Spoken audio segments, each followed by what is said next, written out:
और लखनऊ से बात कर लेते हैं मुख्य निर्वाचन अधिकारी नवदीप रिढ़वा। एक्सक्लूसिव लोकतंत्र के सबसे बड़े पर्व पर रिढ़वा ने खास बातचीत की है। देश के सबसे बड़े सूबे यूपी में चुनाव की कैसी तैयारी है, यूपी में पहले चरण को लेकर क्या कुछ तैयारी की गई है, चुनाव में लोगों की सहूलियत के लिए कैसी व्यवस्था की गई है, निर्वाचन आयोग इस बारे में क्या कुछ खास कर रहे हैं, इसके बारे में भी उन्होंने एक्सक्लूसिव बातचीत की है। वो भी हम आपको अभी कुछ देर में दिखाएंगे कि किस तरह से, क्योंकि अगर बात यूपी की कर ले तो देश का सबसे बड़ा सूबा है और पहले चरण में 8 जिलों में मतदान होना है। सबसे बड़ी आबादी वाला राज्य भी है, 24 करोड़ से अधिक आबादी है और अब ऐसे में महापर्व चल रहा है। देश का सबसे बड़ा सूबा उत्तर प्रदेश लगातार चुनाव प्रक्रिया को आगे बढ़ा रहा है। उत्तर प्रदेश के मुख्य निर्वाचन अधिकारी नवदीप रिढ़वा सर हमारे साथ हैं, जो लगातार उत्तर प्रदेश में बेहतर निर्वाचन हो, पूरी तरीके से कानून व्यवस्था कायम रहे। जिस तरीके से शांतिपूर्ण निर्वाचन लगातार पिछले कई चुनावों से हो रहा है, वो इस बार भी उसी तरीके से हो। मतदान का प्रतिशत बढ़े, किसी को कोई दिक्कत ना हो, बहुत सारी सहूलियतें भी आयोग की तरफ से दी गई हैं जो लोगों तक पहुंचे। सर, लगातार प्रक्रिया आगे बढ़ रही है। न्यूज़ वन इंडिया ने पहले भी आपसे बात की थी, बहुत सारी तैयारियों के बारे में आपने बताया था। जिस तरीके से चीजें आज बढ़ रही हैं सर, 2 चरणों का जो नामांकन था पूरा हो चुका है, तीसरे चरण का चल रहा है और पहले चरण के मतदान की तारीख आ चुकी है। किस तरीके की तैयारियां अभी तक देख पा रहे हैं? देखिए, हमारी तैयारियां बिल्कुल समय से सारी चरणों की चल रही हैं और इस बार गर्मी का मौसम ज़रूर है, बट मुझे उम्मीद है कि जिस प्रकार की हमने स्वीप गतिविधियां की हैं और जिस प्रकार की मेहनत वोटर लिस्ट को ठीक करने में इस बार की है, उसके नतीजे के रूप में हम जो राष्ट्रीय औसत है, उत्तर प्रदेश भी राष्ट्रीय औसत के आसपास मतदान प्रतिशत के रूप में रहेगा।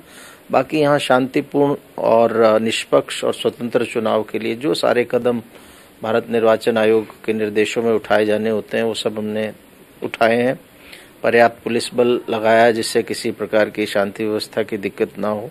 वोटर लिस्टें अच्छी की हैं ताकि इलेक्शन वाले दिन मतदाताओं को ऐसा ना लगे कि उनका नाम वोटर लिस्ट में नहीं है। एपिक समय से मंगवा के बंटवाया गया है। वोटर इन्फॉर्मेशन स्लिप समय से सभी मतदाताओं को पहुंचाई जा रही हैं। वोटर गाइड पहुंचाई जा रही है जिससे उनको जानकारी हो। हमारी ट्रेनिंग, हमने काफ़ी जोर दिया इस बार ट्रेनिंग पे, कि ट्रेनिंग की कमी की वजह से कई बार धीमा चुनाव होता है, लाइनें लंबी लग जाती हैं, कोई और दिक्कत परेशानी हमारे वोटर्स को आती है। कई बार लोग पीठासीन अधिकारी दूसरे क्षेत्रों के जारी एपिक कार्ड को मानने से मना कर देते हैं जबकि अनुमन्य है। ये सारी बातों को ध्यान में रखा गया है और हमारे 100% पोलिंग स्टेशंस पे पानी, टॉयलेट्स, छांव की व्यवस्था, रैंप्स, बिजली की अच्छी व्यवस्था, furniture, signage, voter assistance booth, ये सारों पर हमने ध्यान दिया है जिससे वोटर्स को मिनिमम दिक्कत हो, मैक्सिमम सहूलियत दें।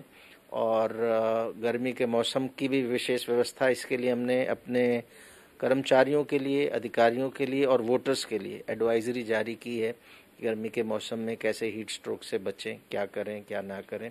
और हमें उम्मीद है कि इन सारे कदमों की वजह से हमारा मतदान प्रतिशत भी बढ़ेगा और निर्वाचन बहुत अच्छे ढंग से होगा।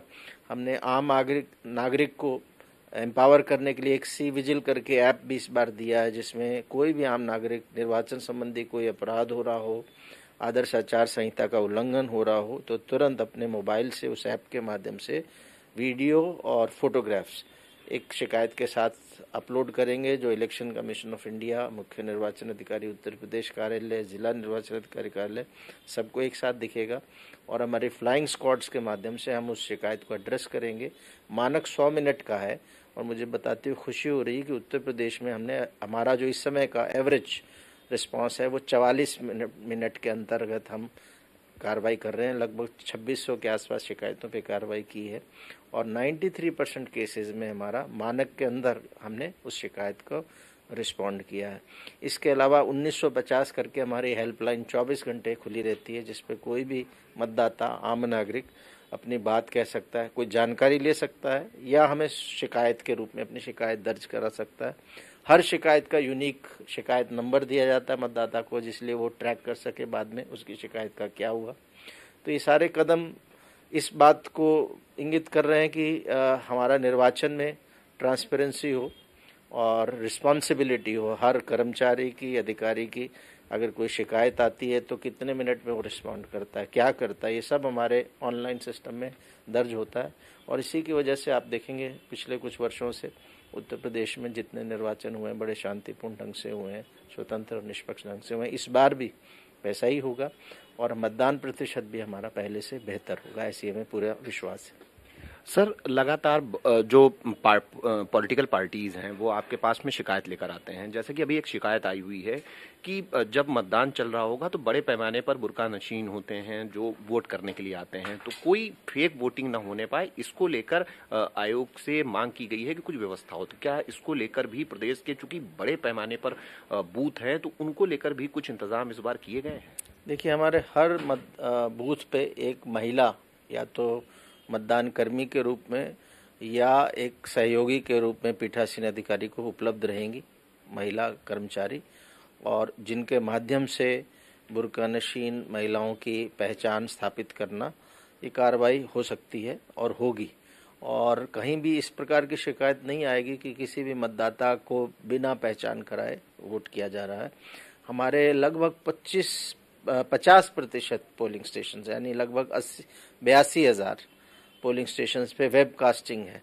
बहुत अच्छी क्वालिटी का हाई डेफिनेशन कैमरा से लाइव स्ट्रीमिंग होगा। इलेक्शन कमीशन ऑफ इंडिया में मुख्य निर्वाचन अधिकारी उत्तर प्रदेश कार्यालय में हमारे 30 इस समय टेलीविजन लगे हैं, जिसके माध्यम से हम लगातार हर फेज के जो पोलिंग स्टेशन हैं उनको देख सकते हैं। और कहीं कोई कमी आ रही होगी तुरंत हमारा कम्युनिकेशन प्लान इतना अच्छा है कि तुरंत हम लोग उस पोलिंग स्टेशन तक, वहाँ के सेक्टर ऑफिसर्स, वहाँ के पीठासीन अधिकारी तक वो बात पहुँचाएंगे कि कोई बात अगर गलत हो रही हो। माइक्रो ऑब्जर्वर्स हैं, तो इस तरह के कोई भी जो शिकायत हम नहीं सोचते कि उस दिन आएगी, क्योंकि हमारी व्यवस्था ऑलरेडी हमने इन चीज़ों को ध्यान में रखते हुए की है। एक सर चीज है, जैसे कि आयोग की प्रक्रिया बढ़ रही है तो उसमें वाहनों की भी जरूरत होती है। आयोग वाहन पूरे प्रदेश के सभी 75 जिलों में जिला निर्वाचन अधिकारियों के माध्यम से लिए जा रहे हैं। इसमें लोगों को एक जानकारी नहीं है कि जो कमर्शियल वाहन है वो तो लिए जाते हैं, लेकिन जो पर्सनल वाहन हैं, जो लोगों के निजी हैं, वो किस तरीके से लिए जाएंगे? क्या जरूरत पड़ने पर उनको भी लिया जा सकता है चुनाव प्रक्रिया के लिए? ये बड़ा अच्छा आपने प्रश्न पूछा, जिसकी जानकारी हमारे नागरिकों को होनी चाहिए कि हमारे जो एक्ट है जिसके तहत ये इलेक्शंस होते हैं, representation of the people act 1950, उसमें धारा 160 जिला निर्वाचन अधिकारियों को, सरकार को ये अधिकार वो देती है कि वो किसी भी प्राइवेट प्रेमिसेस, जगह, परिसर या व्हीकल, गाड़ी को इलेक्शन पर्पस के लिए अधिग्रहण कर सकते हैं। और जो भी अधिग्रहण होगा उसका कॉम्पनसेशन वाहन स्वामी को या जिस परिसर स्वामी को दिया जाता है। हालांकि प्रयास यही होता है कि गवर्नमेंट व्हीकल्स पहले, उसके बाद कमर्शियल व्हीकल्स, और बिल्कुल लास्ट रिजॉर्ट के रूप में अगर प्राइवेट व्हीकल्स भी आवश्यकता हो तो उनका अधिग्रहण करने का अधिकार है। हालांकि बहुत कम इसको किया जाता है। एक सर सवाल इसी से मैं जुड़ा हुआ ले रहा हूं कि मान लीजिए किसी का प्राइवेट वाहन है और ऐसी स्थिति आती है वो ले लिया जाता है, तो ऐसी स्थिति में उसका जो आप कह रहे हैं कंपनसेशन दिया जाएगा, मतलब डीजल या ड्राइवर जैसी व्यवस्थाएं, वो क्या आयोग की तरफ से की जाएंगी या वाहन स्वामी की तरफ से होगी? देखिए, उस पर जो भी खर्चा होगा वो डीजल वगैरह का, ये सब तो जिला निर्वाचन अधिकारी करेंगे, जो और वाहन स्वामी को नहीं करना, बल्कि उसको तो उसके वाहन का जितना समय के लिए उपयोग होगा उतना उसको कंपनसेशन भी दिया जाएगा। दूसरी सी चीज है सर, बड़े पैमाने पर लगातार सीजिंग की कार्रवाई हो रही है। पूरे प्रदेश भर में जो उड़न दस्ते चल रहे हैं, जो स्ट्रेटेजिक टीमें चल रही हैं, वो कार्रवाई कर रही हैं, जिसमें चाहे वो जेवरात हों या फिर जो मद्य से जुड़े हुए पदार्थ हैं वो हों, बड़े पैमाने पर कैश भी बरामद किया गया है। तो ये सारी चीजें सर कैसे देख रहे हैं कि एक आम आदमी को इसकी दिक्कत ना हो, जो वास्तविकता में अपने जरूरत की चीजें लेकर जा रहा है उसको समस्या ना हो, और सिर्फ वही लोग इस दायरे में आए जो लोग वास्तव में इस तरीके की चीजों में इन्वॉल्व हैं? देखिए, ये भी बहुत अच्छा आपने प्रश्न पूछा, जिसकी थोड़ा जानकारी लोगों को रहनी चाहिए कि ये जो हमारी टीमें हैं, फ्लाइंग स्क्वाड हो या स्टैटिक सर्वेलेंस टीम हो, इसमें एक मजिस्ट्रेट रहता है, मजिस्ट्रेट की व्यवस्था रहती है, और एक वीडियोग्राफर भी नियम से उसकी व्यवस्था भी है। तो केवल ये जहाँ सीज करने की बात आती है, वो उस तरह का कैश अगर बात करें तो वो कैश सीज किया जाता है जिसका अगर कोई जिसको ले जा रहे हैं उनका पास कोई एक्सप्लेनेशन नहीं है कि कहाँ से लाए, कहाँ ले जा रहे हैं। ऐसी दशा में इसको सीज करने की कार्रवाई की जाती है। अगर वो उसको एक्सप्लेन कर देते हैं, उदाहरण के लिए कोई बैंक से अपना पैसा आज ही निकाल के लाएं और किसी बिजनेस में या कहीं देना है, तो वो बता सकते हैं कि वो बैंक से लाए, जिसको कंफर्म किया जा सकता है। लेकिन जहां वो कुछ नहीं बताते कि कैश कहां से आ रहा है, कहां जा रहा है, ऐसी दशा में ही उसको सीज करने की कार्रवाई की जाए। एक दो मामले ऐसे आए जहां हमारे स्क्वाड्स द्वारा गलत कार्रवाई की गई और शिकायत आने पे हमारे कर्मचारियों के खिलाफ भी हमने कार्रवाई की। सर, जैसे आप चीजें लगातार देख रहे हैं, चुनाव प्रक्रिया भी धीरे धीरे आगे बढ़ती जा रही है, चुनाव प्रतिशत को लेकर क्या कुछ कर रहे हैं? जैसे कुछ जगहों पर एक सवाल आ रहा है कि कुछ जगहों पर ऐसी भी शिकायतें हैं कि जहां आयोग की प्रक्रिया चलने के दौरान आचार संहिता लगी हुई है, लेकिन बावजूद इसके कुछ भर्तियां की गई हैं। अगर इस तरीके का कोई मामला कहीं से आता है तो क्या ऐसे लोगों के खिलाफ भी एक्शन होगा? बिल्कुल, हम लोगों के पास शिकायतें आती रहती हैं, अलग अलग सोर्सेज से, पब्लिक से भी आती, पॉलिटिकल पार्टीज, कैंडिडेट्स, तो मीडिया के माध्यम से भी आती, तो उसमें हम लोग जांच कराते हैं और जिस विभाग के खिलाफ शिकायत, जिस अधिकारी के खिलाफ शिकायत, उससे एक रिपोर्ट मांगी जाती है और फिर देखा जाता है कि वाकई चुनाव आचार संहिता का उल्लंघन हुआ है या नहीं, और जहां उल्लंघन होता है वहां आयोग को रिपोर्ट भेजी जाती है और आयोग के निर्देशानुसार फिर कार्रवाई होती है। एक सर बड़ा सवाल है कि बड़े पैमाने पर नेता, जो स्टार प्रचारक हैं या विभिन्न पार्टियों के नेता हैं, वो अलग अलग रैलियां कर रहे हैं, कार्यक्रम कर रहे हैं, लेकिन उसमें एक चीज निकल कर ये आ रही है कि कुछ बयानबाजी वो गलत तरीके से कर रहे हैं। तो अलग अलग पॉलिटिकल पार्टियों की तरफ से ऐसे नेताओं के बयानों को लेकर लगातार आयोग में शिकायत हो रही कि इन्होंने ऐसा बोल दिया या इस तरीके का बयान नहीं देना चाहिए था, या किसी को डराने जैसा बयान आ गया, या धार्मिक भावनाओं से जुड़ा हुआ बयान आ गया। तो इन लोगों के खिलाफ किस तरीके से चीजें आगे बढ़ा रहे हैं, इनकी जांच कैसे कर रहे हैं सर, इनके लिए क्या व्यवस्था है? देखिए, ऐसे कोई मामले आते हैं तो वो भारत निर्वाचन आयोग उसको संज्ञान लेता है और उस पर जैसा यथा योग्य एक्शन भी लेता है। कई बार एडवाइजरी जारी करते हैं। किसी मामले में अगर कोई अपराध बनता है, किसी धारा का उल्लंघन होता है, तो एफआईआर भी होती है। तो केस बाय केस उसको आयोग संज्ञान में लेता है ऐसे मामलों को। सर, इस बार जो पोलिंग, चूंकि अब टाइम आ चुका है पहले चरण का, तो पोलिंग पर ईवीएम की समस्या कभी कभी आती है कि कहीं ईवीएम खराब होती है या किसी दूसरे तरीके की समस्याएं आ रही होती है। इसको लेकर क्या कुछ इंतजाम है, खासतौर पर चूंकि अब चुनाव भी पहले चरण का आ गया है? देखिए, ईवीएम के लिए एक तो हम लोग उसको पर्याप्त मात्रा में रिजर्व रखते हैं मशीनों को, ताकि जहां कहीं भी मशीन खराब हो जाती है तो उसको तुरंत रिप्लेस कर सकें, आधे घंटे के अंदर रिप्लेस हो जाए। आधे घंटे से ज़्यादा पोलिंग स्टेशन में समय बर्बाद ना हो, ये व्यवस्था की गई। जो हमारे सेक्टर मजिस्ट्रेट्स हैं, एक सेक्टर मजिस्ट्रेट के पास लगभग 10 से 15 पोलिंग स्टेशन होते हैं और उसके पास extra ballot unit, control unit, VVPAT रखी होती है, जिससे तुरंत वो पोलिंग स्टेशन पे जाके उसको बदल दे। और इसीलिए हमने रिजर्व की व्यवस्था की है। कुछ केसेस ज़रूर आते हैं, तो इम्पॉर्टेंट ये है कि आधे घंटे से ज़्यादा समय वहाँ का नष्ट ना हो और उस मानक के अंतर्गत हम बदल देंगे। पर्याप्त मात्रा में हमारे पास प्रदेश में मशीनें हैं, हर कॉन्स्टिट्यूंसी में मशीनें, किसी भी प्रकार की कोई दिक्कत मैं नहीं समझता कि हमारे यहाँ आएगी।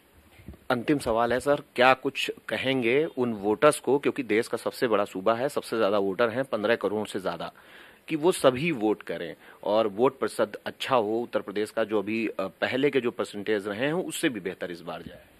देखिए, मैं सभी आपके व्यूअर्स से ये अनुरोध करूंगा कि आप जिस भी चरण में आप वोट डालने जाएं, आप सबसे पहले तो अपना नाम ज़रूर चेक कर लें वोटर लिस्ट में, और उसके बाद आपके यहाँ चुनाव से 5 दिन पहले आपके घर पे हमारी वोटर इन्फॉर्मेशन स्लिप और वोटर गाइड आएगी। अगर नहीं आती है तो 1950 हमारा हेल्पलाइन है, जिस पे आप अपना कंप्लेंट दर्ज करा सकते हैं। चुनाव के दिन आप अपने पोलिंग स्टेशन पे प्रातःकाल जाइए समय से। गर्मी का मौसम है तो सुबह सुबह 7 बजे से हमारा पोलिंग शुरू हो जाता है। आप सुबह जाइए, जब लाइनें भी लंबी नहीं होती, उस सदुपयोग करिए उस समय का, और बड़ी संख्या में आप आइए। सारी व्यवस्थाएं हम लोगों ने आपके लिए की हैं। अपना चुनाव का जो आपका अधिकार है, मतदान का अधिकार है, उसका सदुपयोग करें और हमारे लोकतंत्र को मजबूत बनाएं। धन्यवाद। ये हैं उत्तर प्रदेश के मुख्य निर्वाचन अधिकारी नवदीप रिढ़वा सर, जो बता रहे हैं, जिन्होंने बहुत सारी डिटेल में चीजें बताई। बहुत सारे लोगों के मन में सवाल होते हैं और वो जानना चाहते हैं कि आखिर इसके लिए क्या नियम है, क्या प्रक्रिया है और किस तरीके से वो अपनी चीजों को बेहतर कर सकते हैं। खासतौर पर जब बहुत सारे मतदाता बूथ पर जाते हैं, उनका नाम नहीं होता है, तो उनके लिए भी व्यवस्था है कि वो हेल्पलाइन पर भी शिकायत कर सकते हैं। पहले ही पर्ची आ जाएगी, अगर नहीं मिल रही है तो वो इसको लेकर भी आयोग में अपनी बात रख सकते हैं। इन बहुत सारी व्यवस्थाओं के साथ ही उत्तर प्रदेश में पूरी तरीके से कानून व्यवस्था कायम रहे, परसेंटेज बढ़े, उसके लिए आयोग ने हर तरीके की व्यवस्थाएं पूरी कर ली हैं। कैमरामैन अमित शाहनी के साथ मैं इसके Bajpai, news on India, Lucknow.